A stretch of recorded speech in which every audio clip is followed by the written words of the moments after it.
You text Shukari Mori, and somehow, it's always you.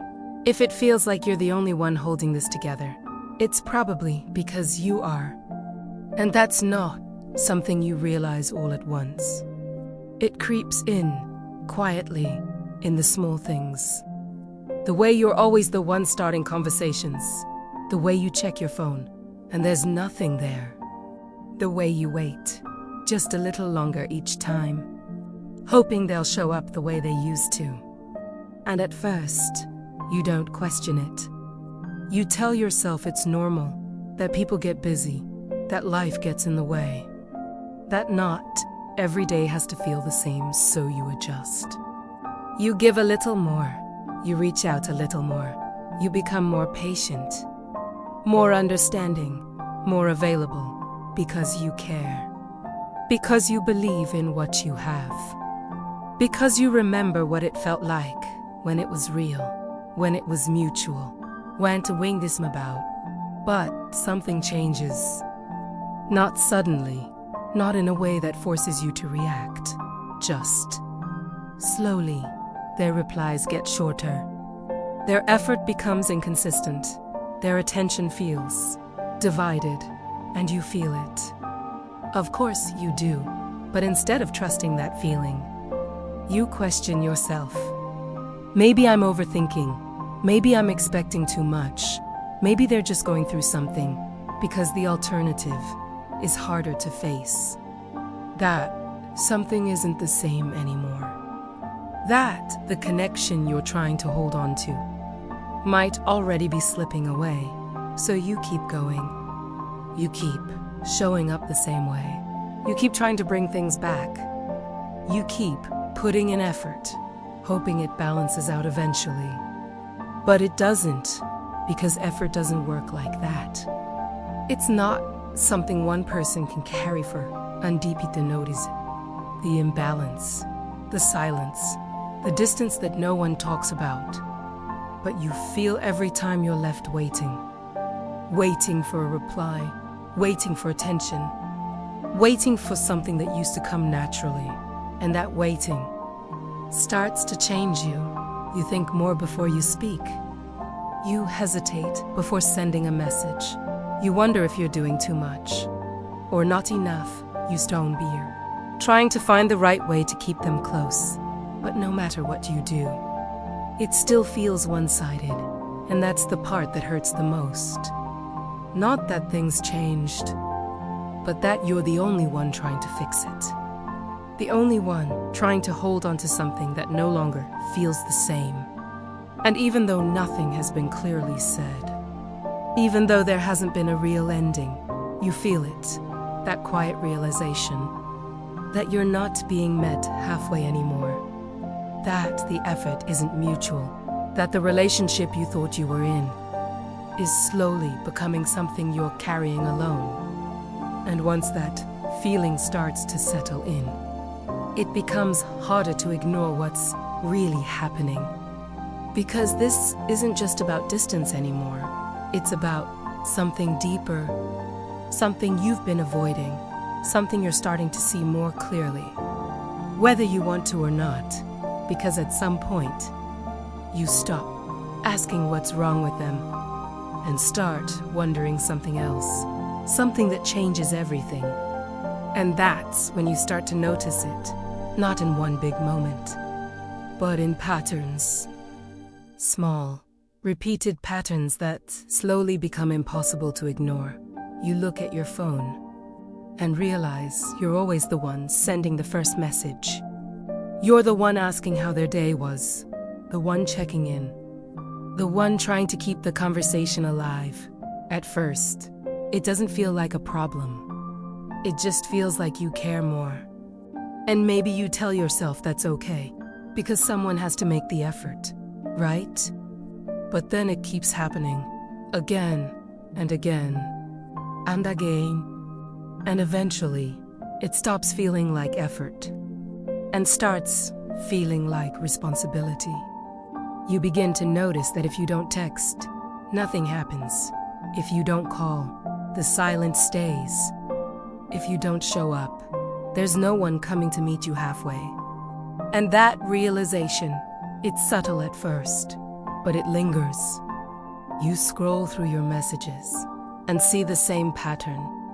Your name, your messages, your effort, filling the space, while theirs feels minimal, short, distant, like they're replying, but not really engaging.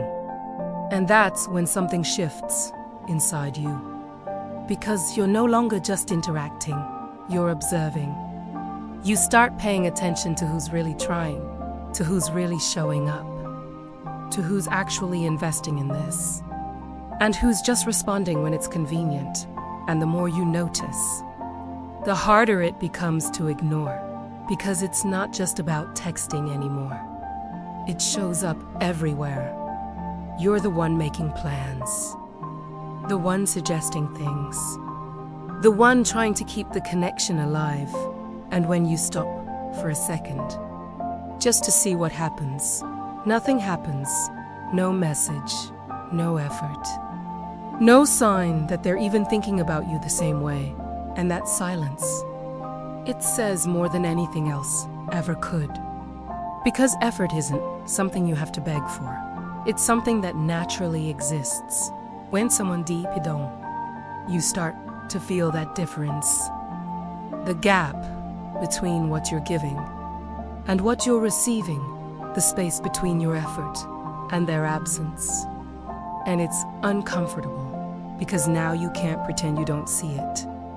You can't tell yourself it's just a phase. You can't keep explaining it away the same way because the pattern is too clear, too consistent, too real. You started realizing it was always you, not sometimes, not occasionally, but consistently. And that realization, it doesn't come with relief. It comes with tension, because once you see it, you're forced to question something deeper, something you've been avoiding. Why are you the only one trying? Why does it feel like you're carrying this alone? And more importantly, why are you still doing it? Because noticing the imbalance is only the beginning. What comes next is even harder to face. And once you start seeing that imbalance, you try to explain it, not to them, to yourself. Because accepting it for what it is would mean facing something you're not ready for yet. So you create reasons. They're just busy. They've been stressed lately. They don't show love the same way. You become understanding, patient, flexible. You give them space. You lower your expectations. You adjust your behavior just to make things feel normal again, because deep down, you're trying to protect what you believe this still is. You don't want to believe that something is fading. So instead, you convince yourself that nothing is wrong, even when everything feels off. You start defending their absence. When they don't reply, you explain it when they seem distant. You excuse it when they stop putting in effort. You minimize it because it's easier to believe they're going through something than to admit they're pulling away. And that's where the shift happens, not in their behavior, but in yours. You stop reacting to things that used to bother you. You stop bringing things up. You stop asking questions you already know the answer to, because you're afraid of what confirming it would mean. So instead, you stay quiet. You keep the peace. You avoid the uncomfortable truth by creating a version of reality that feels safer. But your emotions don't cooperate, because no matter how many excuses you create, the feeling doesn't go away. You still feel the distance. You still feel the lack of effort. You still feel like something is missing, even if you can't fully say it out loud. And that's what makes it exhausting. Not just what they're doing, but what you're doing to avoid seeing it clearly. Because now, you're not just dealing with their behavior. You're carrying the weight of pretending it doesn't affect you. You act like it's fine, You act like it's temporary. You act like things will go back, but inside, you're constantly thinking about it, replaying conversations, analyzing tone, trying to understand what changed, and when. And the more you think about it, the more you start to realize something uncomfortable. You're not confused. You're aware. You've been aware. You just haven't allowed yourself to fully accept it yet. Because accepting it means letting go of the version of this relationship you've been holding on to. The version where things felt mutual, where effort was natural, where you didn't have to question your place. And letting go of that feels like losing something real. So you hold on tighter, not because things are good, but because you're not ready to face that they're not. And that's where it becomes dangerous. Because while you're busy explaining their distance, you don't notice what it's doing to you. How much you're adapting, how much you're giving, how much you're staying. Even when it no longer feels right, and slowly, without realizing it, you begin to cross a line from understanding to overcompensating, from patience to self-neglect. And once that happens, everything starts to shift in a way you can't ignore anymore. Because now, it's not just about them pulling away. It's about what you're becoming, trying to keep them close. And that's when things start to get even more real, even harder to justify, even harder to ignore. And that's when you start trying harder, not because things feel right, but because they don't. You feel the distance, so you close the gap. Yield silence, so you feel it, you feel way. So you move closer. You tell yourself that effort can fix it. That if you just show up more, care more, give more, something will shift, something will come back. So you become more attentive. You reply faster. You initiate more. You try to be more understanding, more patient, more everything. You start thinking, maybe I just need to show them I'm here. Maybe they just need a little more from me. But the more you give, the less it seems to matter. Because effort doesn't create connection when the other person has checked out. And deep, don't you feel it? You feel it in the way your messages don't get the same energy back. In the way your presence doesn't create the same reaction anymore. In the way nothing you do seems to change anything. And that's where something dangerous begins. You start overextending yourself. Not just emotionally, but mentally. You think about them constantly. You analyze every little detail.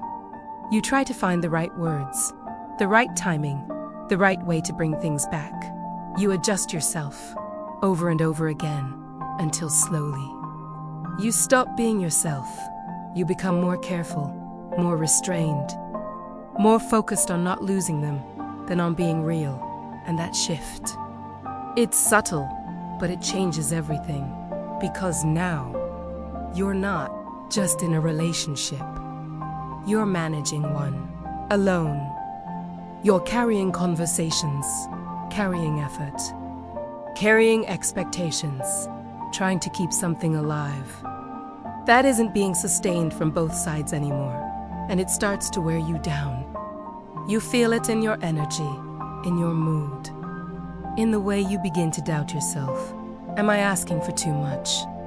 Am I doing something wrong? Why isn't this enough? But the truth isn't in those questions, because it's not about what you're lacking. It's about what's no longer there. And no amount of effort can bring back something that someone else has already let go of. Still, you keep trying. Because stopping feels like giving up. Because if you stop, you might have to face what's really happening. That this mucho more, that's insta anymore. That this isn't what you thought it was. And that realization, it's heavy. Because now, you're not just dealing with their distance. You're facing your own limits. How long you're willing to keep going like this. How much of yourself you're willing to lose. Trying to hold on to something that's slipping away, and at some point, something inside you starts to shift. Not loudly, not dramatically, but enough. Enough to make you pause, enough to make you step back, even if just for a moment. And in that moment, you begin to see something clearly that you couldn't see before, not through hope, not through excuses, but through truth. Because when you stop trying so hard, you finally see what's actually happening, and that's when it hits you, not slowly, but all at once. And that's when it finally hits you. Not in a dramatic way, not in a big moment, but in a quiet realization. You can't unsee anymore. You stop for a second. You stop chasing the next message. You stop trying to fix the next conversation. You stop thinking about what you should say next. And for the first time, you just look at what's actually there. Not what it used to be, not what you hoped it still was, but what it is now. And it's clear, painfully clear. You're the only one trying. You're the one holding it together. The one keeping it alive. The one carrying something that was never meant to be carried alone. And once you see that, everything starts to connect. All the moments you ignored. All the signs you explained away. All the times you felt something and chose not to trust it. They weren't small. They were real. You just weren't ready to accept them yet. Because accepting them means accepting something final. That this is meu amor, that's insta anymore. That this isn't a relationship in the way you believed it was. And that truth, it doesn't come softly. It sits with you in silence. In the space where effort used to feel shared and now feels one-sided. And for a moment, you don't even know how to react. Because part of you still wants to fix it. Still wants to believe there's something you can do. Something you can say. Something you can change. But another part of you, the part that has been paying attention this whole time, knows that no amount of effort can replace someone else's absence. Knows that love isn't something you have to prove over and over again just to receive it back. Knows that what you've been holding on to has already changed. And that's when something inside you shifts. Not because you want it to, but because you finally understand it. You understand that you can't keep doing this alone. You understand that trying harder isn't going to bring them closer. You understand that staying in something like this only takes more from you. And that realization, it hurts because it's not just about them. It's about everything you gave, everything you tried, everything you believed this could still be, but it's also something else. Something quieter, something stronger, clarity. The kind that doesn't shout, but stays. The kind that doesn't force you, but changes you. Because once you truly see that you're the only one trying, can't go back, pretending that you're not. And in that moment, you stop asking, "Else can you?" and start asking something different. Something honest. Something that finally puts you back in the center of your own life. Why am I still holding on to something that isn't holding on to me? And maybe that's the hardest part of all. Not realizing that they stopped trying, but realizing how long you kept going, alone. Because you weren't asking for too much. You weren't being difficult. You weren't expecting something unrealistic. You were just expecting effort. From someone who had already stopped giving it. And once you truly see that, something changes. You stop chasing. You stop overthinking. You stop trying to prove your worth to someone who stopped recognizing it. Because love, real love, doesn't need to be carried by one person. It doesn't feel confusing. It doesn't feel one-sided. It doesn't make you question where you stand. And if it does, maybe it's having more. Maybe it's just something you've been holding on to because you didn't want to let go. The moment you realize you're the only one trying is the moment you understand you deserve more than that. So if this felt real to you, if at some point you saw yourself in this, comment the word enough not as frustration, but as a decision, even a little. Leave a like and subscribe, because sometimes the truth you've been avoiding is the one that finally sets you free.